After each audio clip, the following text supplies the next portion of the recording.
Hey guys, welcome back to the channel. Today we are marching along in the 30 NHL games in 30 days throughout the month of September. We are taking a look at NHL 97, one of the earliest games I can remember playing as a kid. So throughout this series, we've learned some things, just how good NHL 95 was, kind of how of a letdown NHL 96 was. Now let's discuss NHL 97, as this is a big one. It is the first jump to the PlayStation 1. And why that is so significant is we probably see the biggest change in graphics in the entire series. Meaning that no longer is it that 2D little sprites along the ice, they're now 3D polygons. However, in 1997, might be a little bit too ambitious. If you remember back to gaming in those days, guys, like when I was a kid, there was things that were so ahead of its time, they just weren't ready or executed well enough early on. I mean, the entire Sega Dreamcast console was so good and so ahead of its time. It was just too damn expensive, and no one could develop games for it, and it ultimately failed, even though, like I said, it was one of the best systems ahead of its time. NHL 97 kind of reminds me of that. So, while this game was still made on the Sega Genesis and Super Nintendo, the reason why I wanted to only focus on the PlayStation 1 is simply because every time that there is a generation jump, I want to jump into that. Why? Well, we're about to get one this year. I thought that it would be the best to take a look at throughout all of the games throughout the series and see how they held up in the first year of their generation jump, just like what we're getting in NHL 21 to 22. So, guys, prepare yourselves. If you don't wear glasses, you might want to, because you're probably going to get a headache watching this. All right, guys, let's get into the NHL 97 review. Now, obviously, I can't play the sound because of copyright and whatnot, but this is the first year we get the iconic Nhl Intros to a video game. This starts the run of when EA really put the effort into those intros early on, and really in all sports games, they became iconic. And this is just the first one, and it's great looking back at all of the old transitions and art styles. Just really funny to look at, but still pretty good for the time. All right, so let's get into the meat and potatoes of NHL 97, and just like I do with every game, I want to make sure you guys are thinking in the context of when this was released. Was this game, back in 1997 or 98, when it was released, was it worth buying? Because again, there's no online play, so we have to basically review this game as it held up to its predecessor, so NHL 96. I'm not gonna lie, like I alluded to early in this video, in my opinion, NHL 97 is the worst game that we've reviewed already, and potentially the worst game ever made by EA, and I'm gonna get to why in just a little bit. So let's start with what's available. This is literally the same modes and things that you could do in-game and outside of game in terms of GM mode that you could in NHL 96. So in NHL 96, we really didn't get any improvements offline. We didn't get a new mode. We didn't get anything new to transactions. There's still create a player. That's all stuff that was put into the game in NHL 95. Now, obviously, year over year, the UI gets a little bit better looking.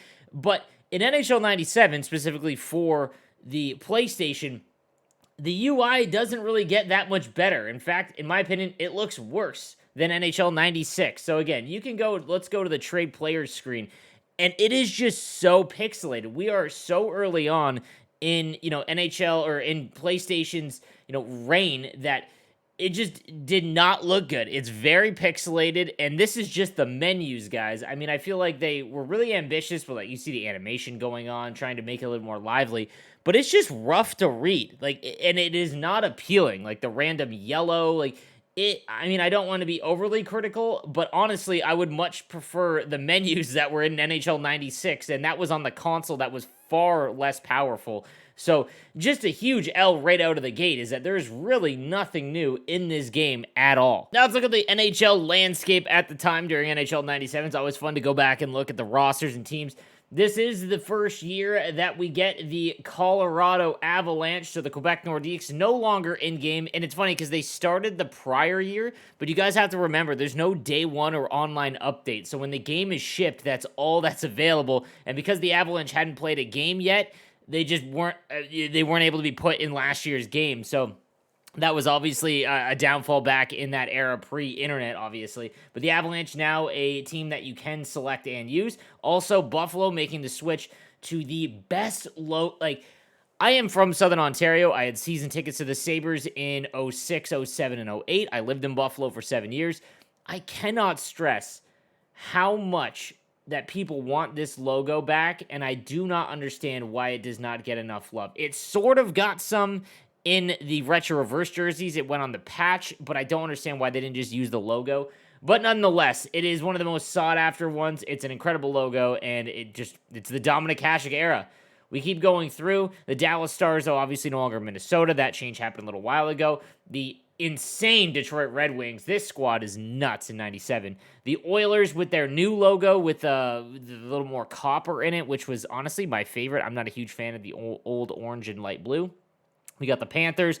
Hartford, I believe this is last year of Hartford being in-game before the Carolina Hurricanes take over. In fact, in the real NHL, I believe they actually become it, so the same situation as the Nordiques. The Kings using the chevron still. Montreal, New Jersey, no longer green. The Islanders, I think this is the last time that they use this logo, which again, another sought-after one from the 90s. Not as much as the Buffalo Sabres, more of people just wanting one more year of an updated jersey with the Islanders fisherman logo. And it's funny because back in the day, this was so hated, but yeah, it's just one of the ones that are more sought-after. We've got the Rangers, the Ottawa Senators, Flyers, Coyotes. I believe this is the first year of the Coyotes being in-game with the old Kachina logo. This is so weird back in the day. It just looked like I said, like a 90s clip art kind of image, but it's just so iconic. We've got the Penguins, the 2D Penguins, the Sharks, the Blues, the Tampa Bay Lightning, the Toronto Maple Leafs, the Vancouver Canucks. I believe this is the last year that they use this logo before switching over. And then the Washington Capitals. This is probably my favorite logo in all of hockey. I just think it was so clean, and the jerseys as well were just so well done. So we did get some cutscenes when you started a season, and that's one thing that it did add into NHL 97. So that was kind of cool. Hard-hitting teams like the Philadelphia Flyers and the New York Rangers play with a toughness that leaves less aggressive opponents flat on the ice.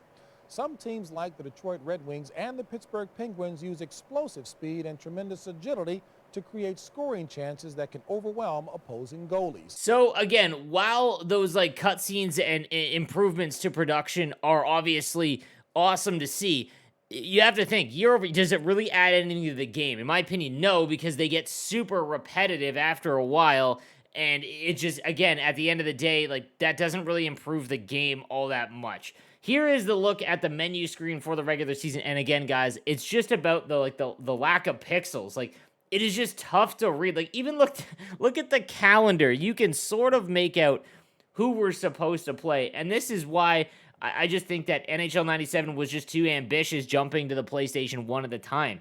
Obviously, the graphics, there's a lot more opportunity in terms of, like, just colors and things that you can do. But NHL 96 on Sega just was cleaner. So, again, this is just a tough look early on for the PlayStation 1. Ottawa Senators host the visiting Buffalo Sabres. Let's take a look at the starting lineups. Tonight's starting lineup for the Senators. At center, number 19, Alexei Yashin. At left wing, number 17, Tom Chorsky. Nice starting lineup for the Sabres. At center, number 16, Pat LaFontaine. At left. Good evening. This is John Davidson. Welcome to EA Sports Hockey Night. We have a great divisional matchup tonight. There is no love lost between these two teams, and the fans are geared up for some serious hockey. This game is not only a rivalry, but could also be a preview of future playoff series. Let's get to the game. All right, guys, prepare yourselves. This is where it gets even worse when it comes to NHL 97. And here you have it, NHL 97's gameplay. And like I said, it just seems to be way too ahead of its time. Like, not only could you barely make out the logos or literally anything, it's just, this looks like a animation from South Park, and South Park would be cleaner in my opinion. Now, when it comes to gameplay, really nothing is new. You can still, basically, there's a speed burst, and that's how you hit. There was no speed burst on offense, though.